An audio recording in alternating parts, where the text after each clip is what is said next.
Hey, pre-calc honors. I'm sorry to give you a video for this, but I think you can do it. Simplifying trig expressions. So we're going to be taking expressions that have trig in them, and we're going to clean them up, and we're going to realize that there's a lot of interweaving. There's a lot of interesting things that relate the sine, the cosine, tangent, and all that.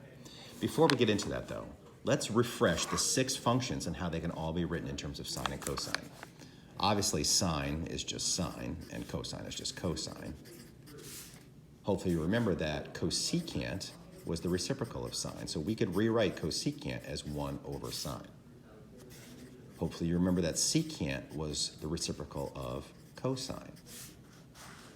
We also learned that tangent, and this was done in a video a while back, so if you don't remember, that's okay, was sine over cosine, and cotangent was the reciprocal, cosine over sine. So every function can be written in terms of sine and cosine, and that's going to be one of our useful suggestions when we simplify. In fact, let's have a suggestions box. So I would say separately in your notebook, have a little suggestions for simplifying box. We're going to add to this as we go through class and through this video. So one of the first things I like to suggest is, whenever you have an expression and you want to simplify it, convert all to sine and cosine. I'm not saying you have to. I'm not saying that's the best order, but that's something to consider. So, what do you mean simplify? Because what are you talking about? So suppose I want to simplify the following expressions. And in this one here, suppose we have secant squared of theta, sine theta, cotangent theta. And I want to simplify that. Now, don't convert to x's, y's, and r's. But what we can do is look at our suggestions box, which says convert to sine, cosine. So this, I can turn secant into 1 over cosine squared. Sine, well, I can't convert that, so I'll just leave it. Cotangent is cosine theta over sine theta. Now, if you look, we can do some canceling like we did with rational expressions. Sine of theta cancels. Now we have cosine theta over cosine squared of theta. So we have 1 cosine being multiplied here, 2 cosines being multiplied here. So we have 1 cosine that's left on the bottom. Or you can think of it as exponent rules. 1 minus 2, negative 1, throws the exponent to the bottom.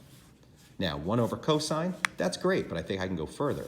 1 over cosine can be written without a fraction and just be called secant. So apparently, if you have this hot mess of a set of ratios to multiply, you get something simple like secant theta. So a lot of these are going to clean up into, maybe not this simple, but clean up into simple things. All right, let's do another one. Suppose I say sine squared of theta minus cosine of squared of theta all over sine of theta plus cosine of theta. Okay? We can't cancel here. We can't cancel here because there's pluses and minuses. Do you have any thoughts on what to do? This is a difference of squares. So you can use factoring techniques. And in fact, let's go back to our suggestions box. You want to consider using any and all factoring techniques. Don't let the lack of variables scare you. You can still factor a difference of squares. Okay, right? It's a plus and a minus. Sine plus cosine. Sine theta minus cosine theta over sine theta plus cosine theta. And now in doing the difference of squares, we realize these two can cancel. So this cancels with this, and we're left with just sine theta minus cosine theta. Now, is there anything else we can do with that? Well, not really. It's converted to sine cosine. That's not factorable. There's really nothing else to do. Okay, so much more simplified, though. Number 3, sine of 2x over sine of x times tangent of x. Now, sine of 2x, we can expand that. That's a double angle formula, and that's another suggestion. If you see anything, you're going to expand or possibly condense the double and the halves. I will say this, rumor has it, we'd like you to start memorizing the double and half formulas for the next quiz. So please, please, please, please start memorizing those.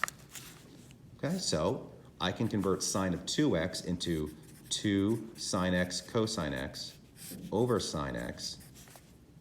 And then tangent, well, I can convert that to sine over cosine. Now look what happens here. Cancel, cancel, cancel, cancel, 2 sine x. That's it.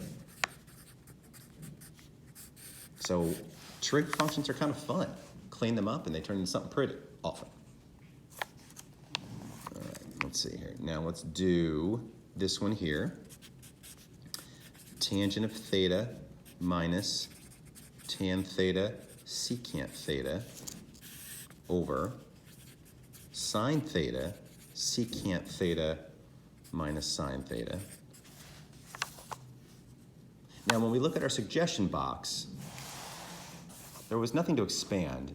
We could convert to sine cosine or we could factor. Which one do we pick? Do we want to convert things to sine cosine first? Or it looks like there might be some GCF factoring to do. So sometimes you are going to have to make a decision, and it's a judgment call. And it's not always the wrong decision, even if it may not look good. Me personally, I don't want to convert to sine cosine just because I feel like now we'll have fractions within fractions. I'm leaning towards factoring. I'm not saying you should always factor before you convert to sine cosine. That's not my point, but in this case, it just looks like it might work. Don't be afraid to kind of go in a direction and then change your mind.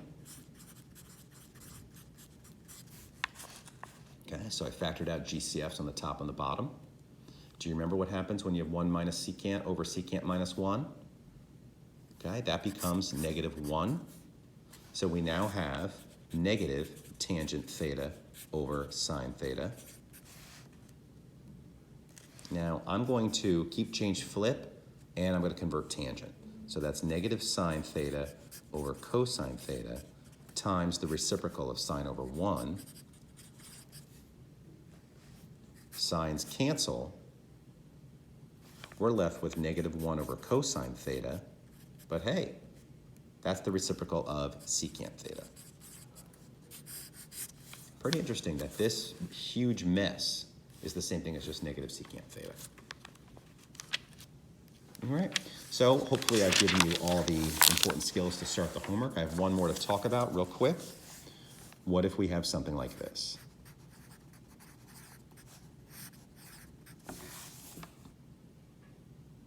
Now the temptation would be to factor out a GCF of theta. First of all, I know you're not going to cancel these. Do not factor out theta. I'm writing this down, but it is very wrong. I know you want to do this. This does not mean sine times theta, so we can't factor this out. More importantly, sine needs something. You need to sine something. You can't just leave this blank. This is horrible, actually. That's just horrible. As an analogy, what if somebody said 7 minus the square root of 7 over 7? Would you dare factor out a 7 and then like do this? Like, I mean, come on now. No, that's just disgusting. That doesn't make any sense. A square root needs something in it. You can't just have a square root sitting there. A sine needs something in it. It can't just be sitting there. So this, I don't think there's anything we can do with this. I think the only thing we could do is break it apart into 2 separate fractions if we wanted to. You know, that's an option. And then that becomes 1 minus sine theta over theta. I don't really know if this is any more simplified than this, but that's an option. But that's really all we can do. So I only brought up this because I wanted to make sure you knew you cannot factor out a theta. That is all.